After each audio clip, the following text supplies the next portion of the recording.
kembali, halo, jumpa lagi bersama saya Dwi Prianto dalam pembelajaran bahasa Jerman online untuk level menengah 1 atau B1. Nah, kita akan melanjutkan materi gramatik kita dan kita memiliki tema Partizipien atau Partizip 1 und 2 als Adjektive. Jadi, apa sih ini sebenarnya? Partizip 1 und 2 sebagai adjektif ini sebenarnya adalah proses merubah kata kerja, entah itu dalam bentuk aktif maupun pasif, menjadi sebuah kata sifat atau adjektif. Nah, untuk adjektif bentukan dari kata kerja aktif kita menyebutnya Partizip 1, sedangkan untuk adjektif bentukan dari kata kerja pasif kita menyebutnya Partizip 2. Biar nggak bingung, kita langsung ke contoh Partizip 1 dulu ya. Oke. Kita punya dua kalimat di sini, tapi sebelumnya saya mau ngasih tahu bagaimana membentuk Partizip 1. Nah, di sana mungkin ada kata-kata yang saya kasih warna kuning diakhiri dengan huruf D yang saya kasih warna hijau muda. Jadi morfologinya adalah, pembentukannya adalah infinitif ya, kata kerja infinitif ditambahin D. Ya, kata kerja infinitif ditambahin D. Namun, kata kerja infinitif ditambah D ini tidak lagi menjadi sebuah kata kerja, namun di sini menjadi kata sifat. Langsung kita ke contoh kalimat pertama. Die Kinder lernen spielend. Anak-anak itu belajar sambil bermain. Jadi spielend di sini bukanlah kata kerja bermain, tetapi kata sifat yang berarti sambil bermain. Oke. Kemudian contoh lagi ke kalimat kedua. Der Fischer arbeitet singend. Ya, nelayan itu bekerja sambil bernyanyi. Nah, singen di sini bukan lagi suatu kata kerja, tetapi sebuah kata sifat yang dibentuk dari kata kerja aktif, bernyanyi. Bernyanyi itu aktif kan ya. Dan untuk membentuk kata sifat bentukan dari kata kerja aktif ini, kita membutuhkan kata kerja infinitif ya, bentuk infinitif ditambahin D di belakang.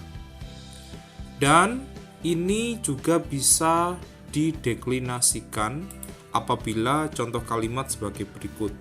Ya, saya punya contoh kalimat Partizip 1, tapi sebelumnya kita mau kenal dulu ini bentukan dari kalimat apa. Sebenarnya ini alternatif dari relative Satz. Seperti ini contohnya ya. Die Frau, die einen Sohn hat, sieht müde aus. Wanita yang memiliki seorang anak lelaki itu terlihat capek. Ya, aussehen itu terlihat ya. Nah, kita bentuk dengan Partizip 1 ya. Die einen Sohn habende Frau sieht müde aus. Ya. Die einen Sohn habende Frau sieht müde aus. Nah, haben di sini bukan lagi sebuah kata kerja, tetapi di sini adalah kata sifat. Ya. Wanita yang memiliki seorang anak itu sieht müde aus, terlihat capek. Itu mungkin contohnya kayak dalam bahasa Inggris, misal kata running man, kayak misalkan gitu ya, atau flying birds. Nah, seperti itu ya. Jadi flying dan running di sana tidak lagi merupakan kata kerja, tetapi merupakan kata sifat. Ya. Jadi haben di sini bukanlah kata kerja, haben ditambah D ini ya, bukanlah kata kerja, melainkan kata sifat. Dan karena diikuti dengan kata benda Frau, ya, Frau kan kata benda, maka dideklinasikan habende Frau, die habende Frau. Tetapi di tengah-tengah setelah artikel dan sebelum kata sifat kita kasih einen Sohn. Nah, di sini einen Sohn di sini tetap berlaku sebagai objek akusatif. Objek akusatif dari apa? Objek akusatif dari kata sifat habend. Ya. Dan dia terletak setelah artikel dan sebelum kata sifat habend. Dan habendnya itu harus kita deklinasikan sesuai dengan kasusnya. Kalau di habende Frau ini kasusnya adalah kasus nominatif ya, atau subjek di sini ya. Oke. Contoh berikutnya, Relativsatz der Mann, der einen Tisch repariert, ist schlau. Lelaki yang memperbaiki meja itu ist schlau, pintar. Ya, kita gunakan ini menjadi Partizip 1. Der einen Tisch reparierende Mann ist schlau. Jadi repariert di sini kita ubah menjadi bentuk infinitif, reparieren ya, kata kerja infinitif, kita tambahi d dan kita deklinasikan. Ya. Jadi di sini tidak lagi menjadi kata kerja melainkan kata sifat, reparierende. Ya, kenapa kok de? Karena adjektif Deklination ya. Der reparierende Mann. Dan einen Tisch-nya tetap sebagai objek kita taruh setelah artikel der dan sebelum kata sifat reparierend ya.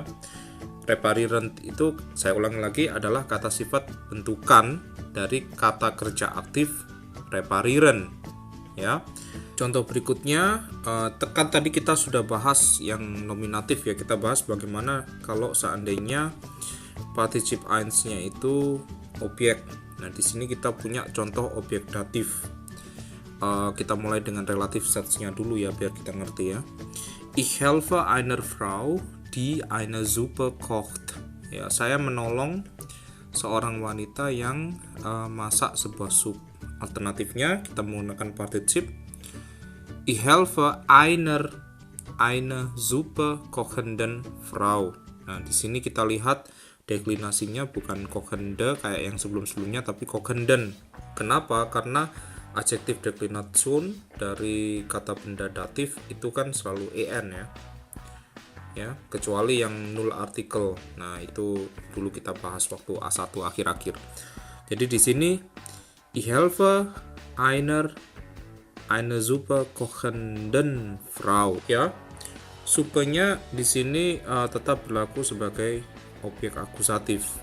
Ya, objek akusatif dari apa? Dari aktivitas memasak yang kini sudah diubah menjadi kata sifat ya, kochend.